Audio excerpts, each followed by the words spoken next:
અમદાવાદના નરેન્દ્ર મોદી સ્ટેડિયમમાં આગામી 12 ફેબ્રુઆરીના રોજ ભારત અને ઇંગ્લેન્ડ વચ્ચે વન ડે ક્રિકેટ મેચ યોજાવાની છે. આ મેચને લઈને મોટી સંખ્યામાં પ્રેક્ષકો મેચ જોવા અહીં આવવાના હોવાથી અમદાવાદ પોલીસ કમિશનરે આ અંગે જાહેરનામું પ્રસિદ્ધ કર્યું છે, જેમાં સવારે 9 વાગ્યાથી લઈને મેચ પૂરી ના થાય ત્યાં સુધી જનપથથી સ્ટેડિયમ થઈને મોઢેરા ગામ તરફ જવાનો રસ્તો વાહન વ્યવહાર માટે સંપૂર્ણ બંધ રહેશે, જે માટે વૈકલ્પિક રસ્તાની વ્યવસ્થા કરવામાં આવી છે.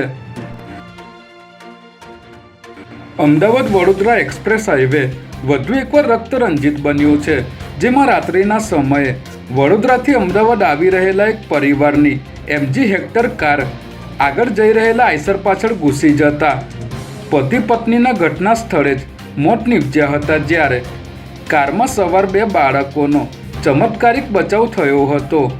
અમદાવાદ ટોલ પ્લાઝાથી આશરે 500 મીટરના અંતરે આ અકસ્માત સર્જાયો હતો, જેમાં અકસ્માતમાં ભોગ બનનાર દંપતી અમદાવાદના શાહીબાગ વિસ્તારના રહેવાસી હોવાનું સામે આવ્યું છે, ત્યારે આઈ ડિવિઝન ટ્રાફિક પોલીસે ગુનો નોંધી વધુ તપાસ હાથ ધરી છે.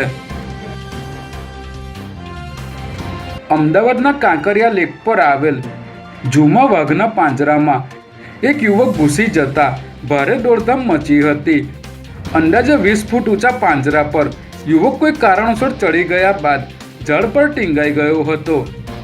ઘટનાને પગલે લોકોએ તરત જ સિક્યુરિટીને જાણ કરતા જૂની સિક્યુરિટીનો સ્ટાફ અહીં આવી પહોંચ્યો હતો અને મહામહેનતે યુવકને સમજાવીને બહાર નીકાળ્યો હતો. આ યુવકે તેની સાથે આવેલી યુવતીને ઇમ્પ્રેસ કરવા આ રીતનું કૃત્ય કર્યું હોવાની ચર્ચા છે, ત્યારે મણિનગર પોલીસે યુવકની ધરપકડ કરી આગળની કાર્યવાહી શરૂ કરી છે.